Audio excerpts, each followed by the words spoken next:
प्यारे बच्चों, good morning. We are discussing the topic methods for valuation of goodwill. कल हमने सेकंड मेथड डिस्कस किया था, सुपर प्रॉफिट मेथड।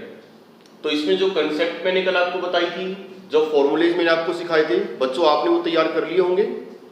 कल एक बात मैंने और कही थी कि sometimes capital employed is not directly given in the question. कल जो क्वेश्चन बच्चों मैंने करवाया था आपको, उसमें कैपिटल एम्प्लॉयड क्लियर गिवन थी, लेकिन कई बार ये गिवन नहीं होती। In that case we will have to calculate capital employed. तो कैसे कैलकुलेट करेंगे जरा देखें। एक क्वेश्चन में डिस्कस कर रहा हूं, देखिए बोर्ड पर क्वेश्चन है, स्टेटमेंट रीड कर रहा हूं, आप भी ध्यान से देखिए। Amit and Kartik are partners, share profits and losses equally. दो पार्टनर है, अमित और Kartik, profit sharing ratio equal. They decided to admit Saurabh for an equal share in the profits. ठीक है। For this purpose the goodwill of the firm was to be valued at 4 years purchase of super profits. 4 years purchase means number of years purchased of super profit. मतलब बच्चों आपने super profit method use करना है। Number of years purchase दिया हुआ है, तो हमारा काम क्या रह गया, कैलकुलेट सुपर प्रॉफिट। आगे देखिए, लिखा है कि balance sheet of the firm on Saurabh's admission was as follows. बच्चों एक टॉपिक मैंने आपको करवाया था कि why does the need for valuation of goodwill in a partnership firm arise. तो वहां पर मैंने आपको कहा था कि whenever there is reconstitution of partnership firm, जब भी पार्टनरशिप फर्म का रिकॉन्स्टिट्यूशन होता है, means whenever there is change in partnership agreement, we will have to make the valuation of goodwill। अब यहाँ पे नया पार्टनर एडमिट हो रहा है, और बच्चों आपको पता है कि नया पार्टनर अगर एडमिट हो रहा है तो this is also a case of reconstitution. तो हमें फर्म की गुडविल का वैल्यूएशन करना पड़ेगा। ये बातें आपको आगे क्लियर हो जाएंगी। फिलहाल तो आपने इस पे फोकस करना है कि how to make valuation of goodwill. Balance sheet दी हुई है, एसेट्स है, लायबिलिटी है, और नीचे क्या लिखा है, normal rate of return is 12% per annum. बच्चे मैंने कल आपको बताया था, normal rate of return, it is the rate of return normally earned by other firms of similar size and nature. ये बात कल हो गई थी। आगे लिखा है, average profits of the firm for the last 4 years was ₹30,000। ये भी गिवन है। Calculate Saurabh share of goodwill. तो पहले हम फर्म की गुडविल कैलकुलेट करेंगे, उसके बाद सौरभ का शेयर तो हम कैलकुलेट कर ही लेंगे। अब देखो बच्चों, normal rate of return the हुई है, एवरेज प्रॉफिट दिया हुआ है। सुपर प्रॉफिट निकालने के लिए हमें इसकी जरूरत पड़ेगी, कैपिटल एम्प्लॉयड, क्योंकि जब कैपिटल एम्प्लॉयड हमें पता होगी तभी हम नॉर्मल प्रॉफिट निकाल पाएंगे, और जब नॉर्मल प्रॉफिट हमें पता होगा तभी हम सुपर प्रॉफिट कैलकुलेट कर पाएंगे। अब देखिए कैसे करना है। तो बच्चों दो तरीके हैं कैपिटल एम्प्लॉयड कैलकुलेट करने के। There are 2 methods to calculate capital employed. First method देखिए, एक तो कुछ बच्चे यहां पे गलती कर सकते हैं। गलती क्या करेंगे, बैलेंस शीट में देखिए अमित की कैपिटल कितनी है, 90,000, और कार्तिक की कैपिटल कितनी है, 50,000। बच्चों 90 और 50 कितना हो गया, 1,40,000 लिखा हुआ है। यहां पे कैपिटल एम्प्लॉयड का मतलब कैपिटल से नहीं है। कैपिटल और कैपिटल एम्प्लॉयड इन दोनों में फर्क है। बच्चों ये capital employed it is a wider term. कई बच्चों को क्या लगेगा कि जी 90,000 उसकी कैपिटल है, 50,000 उसकी कैपिटल है, टोटल हो गया 140, this is capital employed, and this is absolutely wrong, गलत है। कैपिटल एम्प्लॉयड का मीनिंग थोड़ा सा यहां पर वाइडर है। देखिए कैसे करना है। एक तो फॉर्मूला इसका ये है कि आपने पार्टनर्स की कैपिटल लेनी है, ठीक है, प्लस कोई रिजर्व या एक्यूमुलेटेड प्रॉफिट है, रिजर्व एंड एक्यूमुलेटेड प्रॉफिट, उसको भी ऐड कर लेना है। लिख देता हूं मैं, रिजर्व एंड एक्यूमुलेटेड प्रॉफिट। ठीक है बच्चों, और अगर कोई फिक्टिशियस एसेट है तो उसको आपने क्या करना है, डिडक्ट। ये फॉर्मूला हो गया। देखिए, partners Capitals plus reserve minus fictitious asset if any, अगर कोई है, नहीं है तो कोई बात नहीं। अब यहां पे इस क्वेश्चन में देखिए, पार्टनर्स कैपिटल्स, अमित की कैपिटल 90,000 है प्लस कार्तिक की कैपिटल 50,000 है। ठीक हो गया। ये सारा पैसा किसने लगाया हुआ है, पार्टनर्स ने। अब इस क्वेश्चन में रिजर्व भी दिया हुआ है, रिजर्व कितना है, 20,000। बच्चों आप ध्यान से देखिए, ये जो रिजर्व एंड एक्यूमुलेटेड प्रॉफिट है, ये कैपिटल किसकी है, किसकी है, पार्टनर्स की है, ओनर्स की है। और बच्चों ये जो रिजर्व एंड एक्यूमुलेटेड प्रॉफिट है, इनके ऊपर भी राइट किसका है, ये पैसा भी किसने लगा रखा है, पार्टनर्स ने लगा रखा है। ये किससे रिलेटेड है, पार्टनर से। And this amount also belongs to partner, ये भी पार्टनर से रिलेटेड है। 90,000 प्लस 50,000 पार्टनर्स ने लगा रखे हैं, और 20,000 का जो रिजर्व है ये भी तो उन्हीं का है, ओनर्स का ही तो होता है। रिजर्व का मतलब समझते होंगे आप, प्लस वन में आपने पढ़ा है, प्रॉफिट्स में से जो रिटेन कर लिया था तो इसके ऊपर राइट तो ओनर्स का ही है।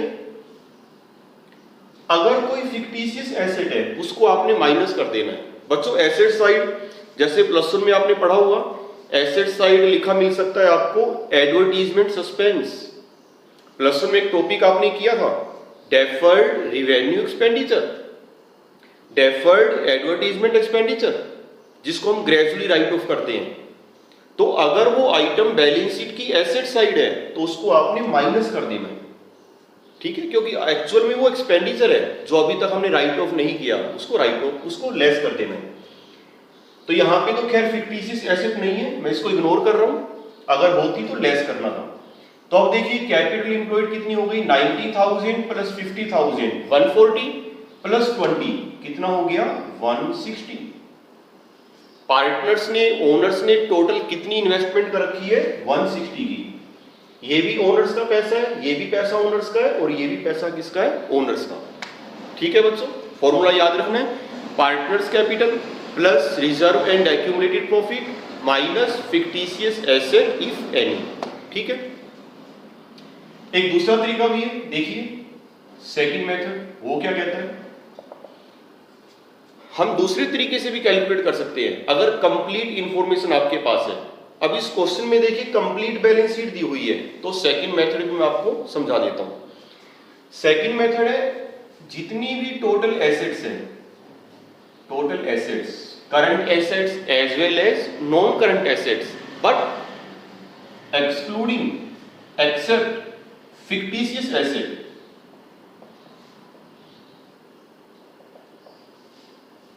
बच्चों समझते हो, फिक्टिशियस एसेट तो एक्चुअल में कोई एसेट होती ही नहीं, जैसे कि deferred advertisement expenditure.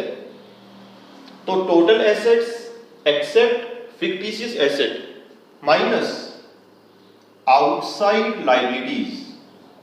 Outside liability means external liabilities, short term as well as long term, minus कर देना। अब इस क्वेश्चन में देखिए एसेट्स का टोटल कितना है, लिखा है machinery, furniture, stock, sundry debtors, cash, current assets भी है, नॉन करंट एसेट्स भी है, आपने सारी कंसीडर करनी है। तो टोटल कितना हो गया, 190। फिक्टिशियस एसेट नहीं है तो कोई बात नहीं, अगर होती मैं उसको एक्सक्लूड करता, उसको नहीं आपने इंक्लूड करना। Minus outside liabilities. अब लायबिलिटी साइड को ध्यान से देखिए, लायबिलिटी साइड जो ऊपर की दो आइटम है और जो नीचे की दो आइटम है। बच्चों प्लस वन में एक टॉपिक आपने किया होगा, internal liability and external liability. Plus one में एक चैप्टर आपने किया था बेसिक अकाउंटिंग टर्म्स, वहां पे आपने किया होगा। तो अगर ध्यान से देखें इस बैलेंस शीट में एक्सटर्नल लायबिलिटी, आउटसाइड लायबिलिटी कौन सी है, दो, एक लोन और एक क्रेडिटर्स। तो लोन कितना है बच्चों, 25,000 और क्रेडिटर्स कितने हैं, 5,000, राइट। तो 190 माइनस 30 कितना हो गया, 160। Answer will remain same. तो बच्चों कोई भी मेथड आप फॉलो कर सकते हो if complete information is available. कई बार कंप्लीट बैलेंस शीट अवेलेबल नहीं होती, कंप्लीट इंफॉर्मेशन नहीं होती, तो जो इंफॉर्मेशन क्वेश्चन में दी गई है उसके अकॉर्डिंग जो भी मेथड सूटेबल हो आप वो ऑप्ट कर सकते हैं। बात एक ही है दोनों की, ठीक है। आई थिंक बच्चों क्लियर हो गया होगा कि capital employed is a wider term. Partners capital और कैपिटल एम्प्लॉयड इन दोनों आइटम्स में फर्क है, डिफरेंस है। अब हम क्या कैलकुलेट करेंगे? Normal profit. अब तो आगे क्वेश्चन हो जाएगा, नो प्रॉब्लम। नॉर्मल प्रॉफिट का फॉर्मूला कल मैंने आपको बताया था और फॉर्मूला आपने लिखना भी है। मैं अवॉइड कर रहा हूं लेकिन आपने लिखना है। फॉर्मूला क्या होगा? Capital employed multiply by normal rate of return upon 100। Check करना कितनी है नॉर्मल रेट ऑफ रिटर्न? 12%। तो ये कैलकुलेट करके कितना हो गया? 19,200। आई थिंक इतना ही होगा, राइट, 19,200। एवरेज प्रॉफिट ये कैलकुलेट करने की जरूरत नहीं है क्योंकि क्वेश्चन में क्लियर दिया हुआ है। एवरेज प्रॉफिट बच्चों कितना दिया हुआ है? 30,000। बस अब तो बन गई बात। एवरेज प्रॉफिट हमारे सामने है, नॉर्मल प्रॉफिट हमारे सामने है। आपने क्या करना है? दोनों का कंपैरिजन करना है। नॉर्मल प्रॉफिट कितना होना चाहिए? 19,200। हम कितना कमा रहे हैं? हम तो 30,000 कमा रहे हैं, उससे ज्यादा कमा रहे हैं। अच्छी बात है। कितना ज्यादा कमा रहे हैं? ये जो डिफरेंस आपको नजर आ रहा है उस डिफरेंस को, उस एक्सेस को ही क्या कहेंगे? Super profit. तो super profit is equal to actual average profit minus normal profit. तो ये कितना एक्सेस कमा रहे हैं हम? 10,800। दिस इज सुपर प्रॉफिट, ठीक है बच्चों। और value of goodwill,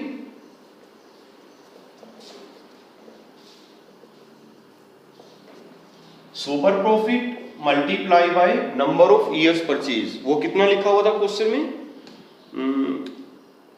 4 years purchase. तो कैलकुलेट करके कितना हो गया? 43,200। 43,200। तो देखिए बच्चों, इस क्वेश्चन में केवल एक ही मेन पॉइंट था कि आपको कैपिटल एम्प्लॉयड कैलकुलेट करनी आती है या नहीं आती है। बाकी इसमें कोई और खास बात नहीं है, बाकी बातें वही हैं जो हमने कल डिस्कस की थी। अब एक बात और देखिए, क्वेश्चन में इन्होंने ये नहीं कहा कि calculate the value of goodwill of the firm. Question में देखिए क्या लिखा है?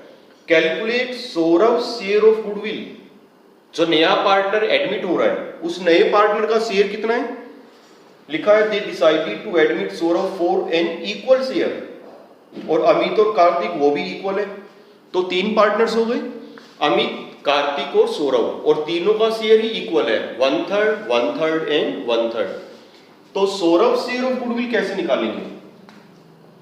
Saurabh share of goodwill. अब तो हो जाएगा बच्चों। वैसे ये बात इससे नेक्स्ट चैप्टर में डिस्कस करनी थी हमने। इससे जो अगला चैप्टर हमने करना है वो है admission of a new partner. ये उससे रिलेटेड है। इस चैप्टर में तो यहां तक होना चाहिए था। कोई नहीं, हम कैलकुलेट कर लेते हैं। तो पूरी फर्म की गुडविल है 43,200 और जो सौरभ नया पार्टनर आ रहा है उसका शेयर है 1/3। तो ये कैलकुलेट करके होएगा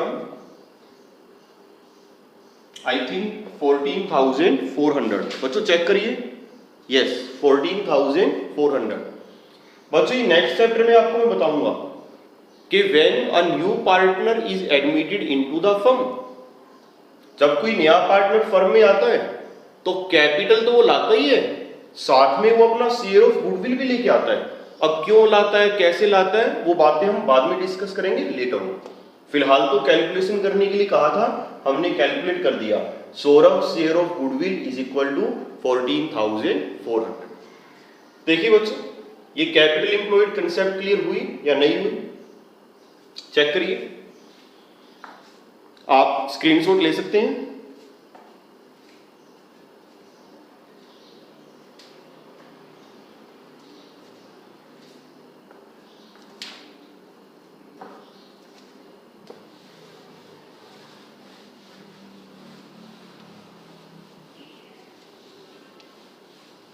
बच्चों one more point I would like to discuss with you.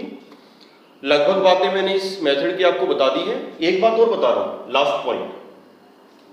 कई बार क्वेश्चन में क्या होता है, capital employed at the beginning और एट द एंड दोनों दी हुई है।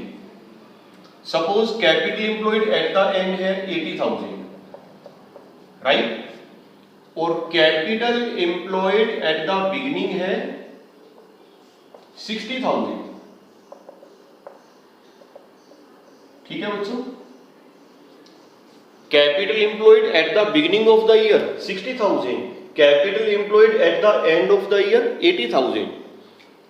एक होता है average capital employed, average capital employed, इसका मीनिंग आपको बता रहा हूं, फिर इससे रिलेटेड जो पॉइंट हम डिस्कस करेंगे। पहले तो ये बता रहा हूं कि ये एवरेज कैपिटल एम्प्लॉयड क्या होती है। अगर किसी क्वेश्चन में ये गिवन है तो व्हाट डज इट मीन? बच्चों सिंपल, एवरेज का मतलब है average capital employed at the beginning of the year plus capital employed at the end of the year divided by 2, तो कितना हो गया 70,000। नाम से ही क्लियर है, एवरेज कैपिटल एम्प्लॉयड। ठीक है, अब बच्चों कम टू द पॉइंट, जो मैं आपको बताने जा रहा हूं कि अगर किसी क्वेश्चन में कैपिटल एम्प्लॉयड दी हुई है, कौन सी? At the end. ठीक है, सपोज यही क्वेश्चन है 80,000 और साथ में आपको एवरेज कैपिटल एम्प्लॉयड भी दी हुई है, ये भी दी हुई है 70,000। These two items are given in the question and you are to calculate normal profit। तो हमारे माइंड में कंफ्यूजन हो सकता है कि नॉर्मल प्रॉफिट कैलकुलेट करते वक्त हम किसके बेस पर कैलकुलेट करें, इसके बेस पे कैलकुलेट करें या इसके बेस पर कैलकुलेट करें। This is the point, which one will be more appropriate. सोचिए बच्चों, आप भी सोचिए कि दोनों में से ज्यादा एप्रोप्रिएट क्या रहेगा। नॉर्मल प्रॉफिट कैलकुलेट करते वक्त हम इसे कंसीडर करें या इसे कंसीडर करें। बच्चों आपने एवरेज कैपिटल एम्प्लॉयड को कंसीडर करना है एज फार एज पॉसिबल। अगर ये क्वेश्चन में दिया हुआ है तो हम इसको प्रेफर करेंगे बजाय कि इसके।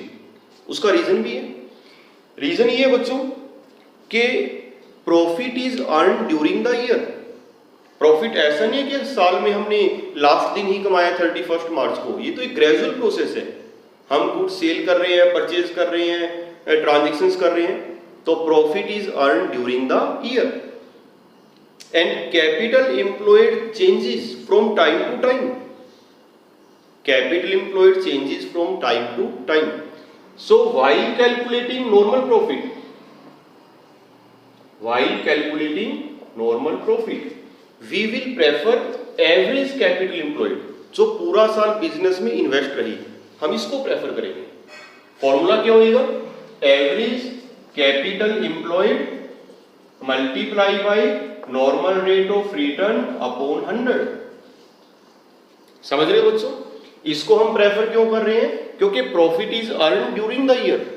कैपिटल भी आपने वो लेनी है जो पूरा साल बिजनेस में इन्वेस्ट रही, तो हम एवरेज को प्रेफर करेंगे। और अगर किसी क्वेश्चन में ये गिवन नहीं है, सीधे कैपिटल एम्प्लॉयड है, फिर तो कोई दिक्कत ही नहीं है। ठीक है बच्चों, तो ये था super profit method. I think आपको क्लियर हो गया होगा। प्रैक्टिस बच्चों आपने करनी है, कंसेप्ट मैंने क्लियर कर दी है। कल के लेक्चर में हम स्टार्ट करेंगे next method, that is capitalization method. ठीक है, थैंक यू वेरी मच।